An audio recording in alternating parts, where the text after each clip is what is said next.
राधे कृष्णा आप सभी को। चतुर्मास की दूसरी और सावन माह में पड़ने वाली पहली एकादशी यानी कि कामिका एकादशी शीघ्र ही हमारे द्वार पर आने वाली है।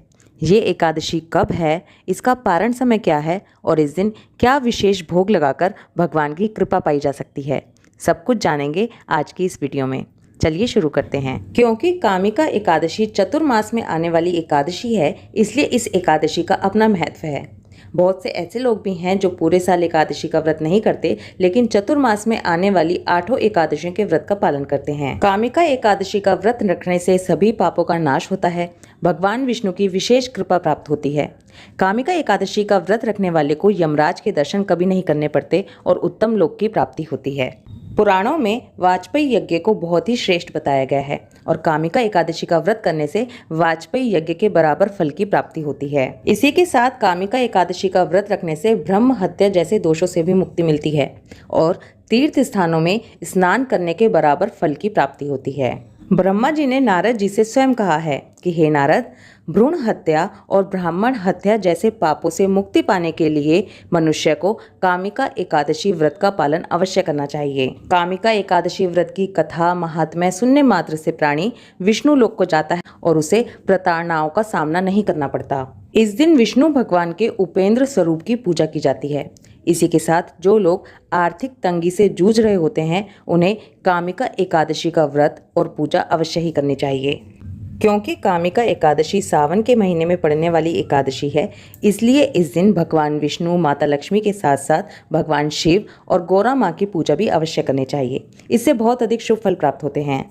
चलिए सबसे पहले ये जान लेते हैं कि इस साल यानी कि 2026 में कामिका एकादशी व्रत कब किया जाएगा।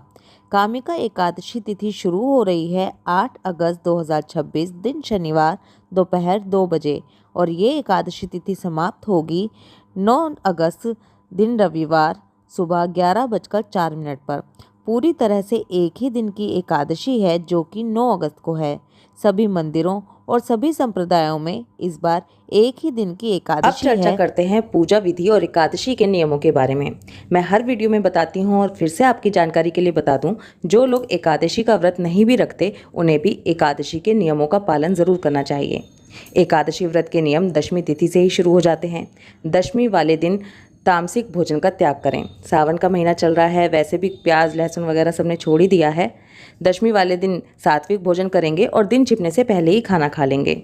अगर रात में भूख लगे तो आप दूध या फल फ्रूट आदि ले सकते हैं। ब्रह्मचर्य का पालन करते हुए जमीन पर सोएंगे। एकादशी वाले दिन सुबह सवेरे जल्दी उठेंगे। पानी में थोड़ा गंगा जल और तिल मिलाकर स्नान करेंगे। पूरे घर में गंगा जल के छींटे लगाएंगे। शुद्ध साफ वस्त्र पहनेंगे और इसके बाद अपनी पूजा की तैयारी करेंगे। आप चाहें तो एकादशी की पूजा अलग से चौकी लगाकर भी कर सकते हैं, लेकिन अगर आपके मंदिर में स्पेस है तो आप मंदिर में ही पूजा कर सकते हैं। आपके लड्डू गोपाल, शालिग्राम जी या जो भी सेवित श्री विग्रह आपके पास हैं, उनको पंचामृत से स्नान कराएंगे। भगवान को सुंदर पीले वस्त्र पहनाकर उनका सुंदर श्रृंगार करेंगे। एकादशी के दिन भगवान को पीले रंग की वस्तुएं अर्पित की जाती हैं और एकादशी जब गुरुवार की पड़ रही हो तो पीले रंग का महत्व और भी अधिक बढ़ जाता है। इसलिए भगवान को पीले रंग के फूल अर्पित करेंगे, पीले रंग की मिठाइयाँ, पीले रंग के फल, जो भी मौसमी फल हैं वो अर्पित करेंगे।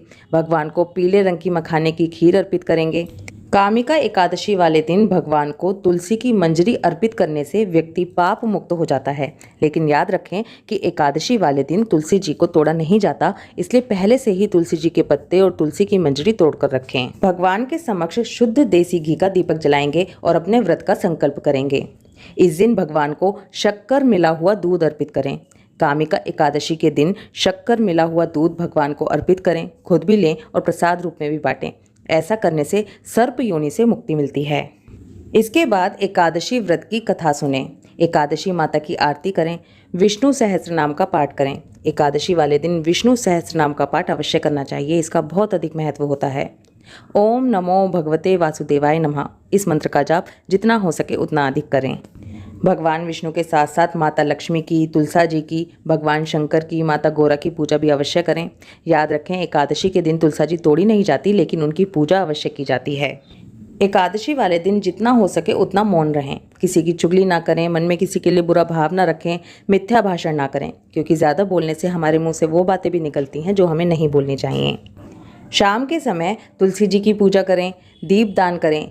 कामिका एकादशी के दिन दीपदान का इतना अधिक महत्व है जिसकी महिमा स्वयं चित्रगुप्त भी नहीं कर सकते। जो लोग इस एकादशी के दिन भगवान के मंदिर पर शुद्ध देसी घी का दीपक जलाते हैं, उनके पितर स्वर्गलोक में अमृत पान करते हैं और दीपदान करने वाला व्यक्ति स्वयं 100 करोड़ दीपकों से प्रकाशित होकर सूर्य लोक में जाता है। दीपदान की ही तरह कामिका एकादशी के दिन रात्रि जागरण का भी बहुत अधिक महत्व है, इसलिए अगर हो सके तो रात्रि जागरण अवश्य ही करें। द्वादशी के दिन सुबह सवेरे जल्दी उठें, पूजा पाठ करें, उसके बाद सीधा या खाना दक्षिणा रखकर ब्राह्मण को दें और इसके बाद अपने व्रत का पारण करें।